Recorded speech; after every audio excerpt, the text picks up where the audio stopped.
বড় আশা নিয়েই ভিয়েতনাম গিয়েছে বাংলাদেশ অনূর্ধ্ব-23 পুরুষ ফুটবল দল। এই দলের টার্গেট ছিল এবার ভিয়েতনামের মাঠ থেকে এএফসি অনূর্ধ্ব-23 ফুটবলের চূড়ান্ত পর্বে খেলার টিকিট অর্জন করা। এই মিশনে তাদেরকে চ্যালেঞ্জে ফিরে দিয়েছে নারী ফুটবল দল।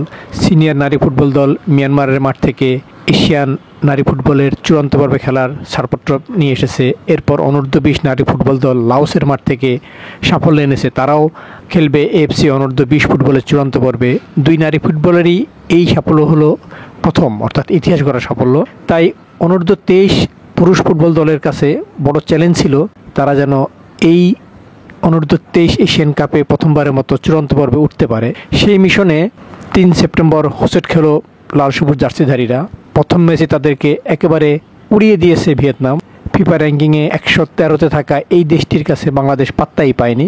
ম্যাচের রেজাল্ট 2-0 দেখে যে কারোই মনে হতে পারে বাংলাদেশ তুমুল ফাইট করেছে। আসলে বাংলাদেশ গোলরক্ষক মেহেদী হাসান শ্রাবণের প্রতিরোধ, ভিয়েতনামীদের 3টি প্রচেষ্টা ক্রসবার এবং পোস্টে প্রতিহত হওয়ায় এবং আরও কয়েকটি গোলের চান্স মিস করায় মূলত মাত্র 2 গোল জিতে পেরেছে ভিয়েতনাম। আসিয়ান অঞ্চলের এই দেশটির বিপক্ষে বাংলাদেশের এই পারফরমেন্স কিন্তু আসলে এক ধরনের অশনি সংকেত। তাদের 6 সেপ্টেম্বর ম্যাচ হলো ইয়েমেনের বিপক্ষে। ইয়েমেন অপর ম্যাচে 2-1 গোলে সিঙ্গাপুরকে হারিয়েছে। সুতরাং বাংলাদেশের সুযোগ আছে, যদি ইয়েমেন এবং সিঙ্গাপুরকে পরের 2 ম্যাচে হারায় তাহলে বেস্ট রানার্স আপ হিসেবে চলে যেতে পারে চূড়ান্ত পর্বে। তবে যে পারফরমেন্স দেখিয়েছে বাংলাদেশ দল, যেখানে তাদের প্রবাসী ফুটবলার ছিলেন জায়ান আহমেদ, কিউবা মিচেল, ফাহমিদ সালিকরা, সে অর্থে তেমন কিছু করতে পারেনি বাংলাদেশ দল, কোনো চান্সই তৈরি করতে পারেনি। খেলা শেষে কোচ হাসান আল মামুন, যিনি হেড কোচ সাইবুল বারী টিটুর জ্বরজনিত অনুপস্থিতির কারণে হেড কোচের দায়িত্ব পালন করেছিলেন, তিনি জানিয়েছেন বাংলাদেশ দলে মিডফিল্ড খেলতে পারেনি। নাম্বার 10 পজিশনে যার খেলার কথা তাকে খুঁজে পাওয়া যায়নি। 2 উইং থেকে ক্রসগুলো আসেনি, যে কারণে বাংলাদেশ দলের এই ব্যর্থতা।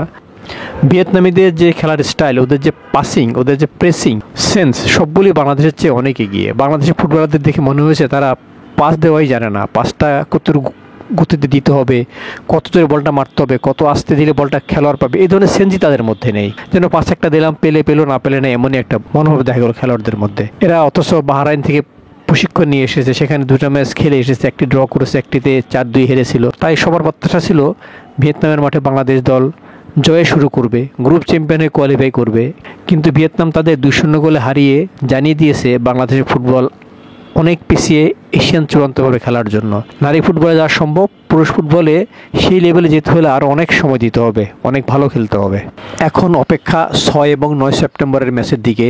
6 তারিখে ইয়েমেন এবং 9 তারিখে বাংলাদেশ যদি সিঙ্গাপুরের বিপক্ষে জিততে পারে তাহলে একটি চান্স তৈরি হবে বেস্ট রানার্স আপ হিসেবে চূড়ান্ত পর্বে যাওয়ার। সেই 2 ম্যাচে খেলতে পারেন ইতালি থেকে আসা জাতীয় দলের ফুটবলার ফাহমিদুল ইসলাম। তাই আমরা আশা করছি শেষ 2 ম্যাচে যেন বাংলাদেশ জিততে পারে।